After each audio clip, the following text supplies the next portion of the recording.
नमस्कार प्रिय दर्शकों, बहुत साधारण सी बात है कि यदि इस कार्यक्रम को देखना आपने प्रारंभ किया है तो आप एक सिंह राशि के जातक हैं और आज का ये कार्यक्रम आपके लिए बहुत ही विशेष होने जा रहा है, क्योंकि एक तरफ हम चर्चा करने जा रहे हैं आपके लग्नेश सूर्य महाराज के राशि परिवर्तन की और उससे भी महत्वपूर्ण गतिविधि जो सदैव आपके मन में डाउट क्रिएट करती रहती है कि बहुत से लोगों के हम कार्यक्रम देखते हैं किंतु जो फलादेश बताया जाता है वो हम पर लागू क्यों नहीं होता। तो आज आप उसे भी क्लियर करते हुए देख पाएंगे कि आपकी कुंडली में सूर्य महाराज का जब जब राशि परिवर्तन होता है ये कभी आपको अच्छे लाभ देंगे या नहीं देंगे, और साथ में ही किन लोगों को अच्छे लाभ देते हैं और किन लोगों को नहीं दे पाएंगे, ये भी आज के कार्यक्रम में ही आप स्पष्टीकरण में देखते हुए पाए जाएंगे। सूर्य देव जिसे नवग्रहों में राजा का पद प्राप्त है और इनका एक महीने में संक्रांति आती है, एक महीने के अंदर ये राशि परिवर्तन कर लेते हैं और ये वो ग्रह है जो आपकी कुंडली में यदि अच्छे भाव में बना हुआ हो तो इनके लिए आपके जीवन में 90 डिग्री का यू टर्न लाने के लिए एक महीना ही काफी होता है। वर्तमान समय में सूर्य महाराज सिंह राशि में संचरण कर रहे हैं और 16 सितंबर को ये सिंह राशि को छोड़कर कन्या राशि में प्रवेश करेंगे। कन्या राशि में पहले ही केतु महाराज विराजित हैं, यहां पर केतु के साथ में सूर्य महाराज की युति भी बनेगी। उसके पश्चात भी सूर्य देव आपके लिए कुछ बड़ा करने जा रहे हैं, सूर्य जैसा प्रकाश आपके जीवन में विद्यमान करने जा रहे हैं।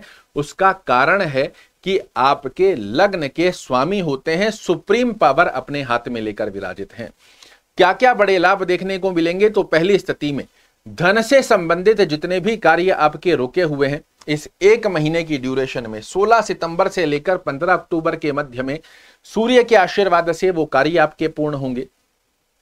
आपका किसी का लेन देन बना हुआ है, बार बार उसमें रुकावटें आ रही है, इस प्रकार की स्थितियों से बाहर निकालकर आपके लिए धन संबंधित कार्यों को पुष्टता प्रदान करने जा रहे हैं।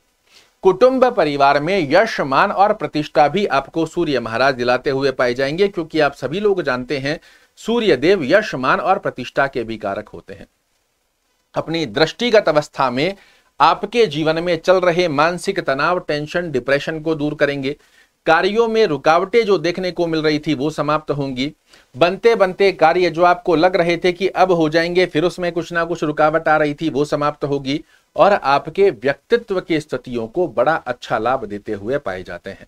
किंतु एक बात का ध्यान आपको अवश्य रखना है कि सिंह लग्न और सिंह राशि के आधार पर ये आपके वाणी भाव में संचरण करने जा रहे हैं और वाणी भाव में अग्नि कारक तत्व की स्थिति आपको अपनी वाणी पर संयम रखना आवश्यक रहेगा, अन्यथा ये समय निकलने के पश्चात में आपको अनुभूति अवश्य होगी कि अगर मैं अपनी वाणी पर संयम रखता तो इस कार्य को बहुत अच्छे से पूर्ण कर सकता था, अपने पक्ष में ला सकता था।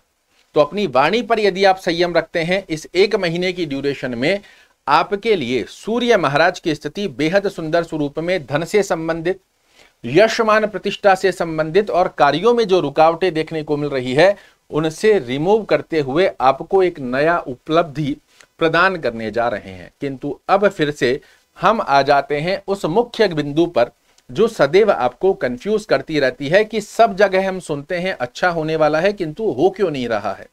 तो वो जानिए, देखिए ये आपका लग्न होता है जहां मैंने लग्न लिखा है। अपनी कुंडली खोलकर अपनी अवस्था के आधार पर जो मैं बता रहा हूं उसे देखिए।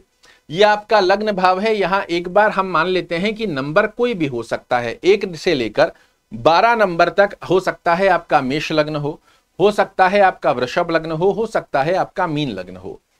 लग्न से सूर्य महाराज यदि आपके छठवें घर में 1 2 3 4 5 6 लग्न से छठवें घर में विराजित हैं, लग्न से 8वें घर में विराजित हैं या लग्न से 12वें घर में, जहां खाने में मैंने आपको नंबर लिख के दिया है इस स्थान पर अपनी कुंडली में सूर्य महाराज को चेक कर लीजिए। लग्न से 6वें 8वें और 12वें घर में यदि सूर्य महाराज आपके विराजित हैं या फिर कुंडली में इन 12 खानों में जहां कहीं 7 नंबर लिखा हुआ है, 7 नंबर जहां कहीं लिखा हुआ है उस स्थान पर यदि सूर्य महाराज आपकी कुंडली में बने हुए हैं तो ये इस स्थानों पर, इन 4 स्थानों पर सूर्य देव बाध्य हो जाते हैं आपको शुभ फल देने के लिए नहीं, अशुभ फल देने के लिए, क्योंकि इनको इन स्थानों पर स्थान दोष का योग बनता है। अगर आपकी कुंडली में भी इन 4 स्थानों पर बने हुए हैं तो सूर्य देव का राशि परिवर्तन कभी भी आपके लिए अच्छे फल नहीं दे पाता है। आप चाहे जितना सूर्य का राशि परिवर्तन के बारे में सुन लीजिए, अब ये होने वाला है, अब वो होने वाला है, किंतु नहीं होता हुआ दिखाई देगा, और ये सत्य है तो कमेंट में जरूर लिख कर जाइएगा।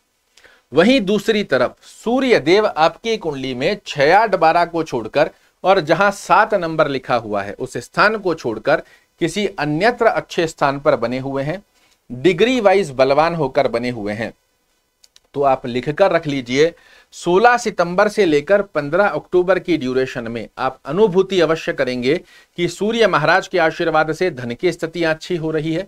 एकदम से कुटुंब परिवार में जो लोग मुख मोड़कर खड़े थे वो आपके पक्ष में आना प्रारंभ हो गए हैं। जिन कार्यों में रुकावटें देखने को मिल रही थी वो आपके पक्ष में आना प्रारंभ हो गए हैं। जो मानसिक तनाव, टेंशन, डिप्रेशन बना हुआ था वो समाप्त हो गया है।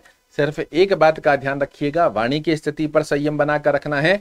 अन्यत्र अवस्थाओं में सूर्य महाराज की स्थिति आपके लिए बेहद अच्छे लाभ देगी। क्या उपाय करना चाहिए? सूर्य महाराज को अर्घ देना प्रारंभ कीजिए। आदित्य हृदय स्तोत्र का पाठ करना या सुनना, दोनों में से जो भी संभवत स्थिति बनती है इसे फॉलो करते हैं, बड़े अच्छे लाभ निकल कर आएंगे। और इस 1 महीने की ड्यूरेशन में सूर्य का सर्वश्रेष्ठ लाभ लेने हेतु यदि आप सायंकालीन समय में 1 माला ओम केतवे नमः का जाप करते हैं, यहां पर सूर्य देव शुद्धिकरण से आपको देते हुए पाए जाएंगे अपने दोनों हाथों से आशीर्वाद। आशा करता हूं मेरे द्वारा दी गई ये जानकारी आपको पसंद आएगी। कल फिर से एक नई जानकारी लेकर आपके सामने उपस्थित होऊंगा। तब तक के लिए नमस्कार।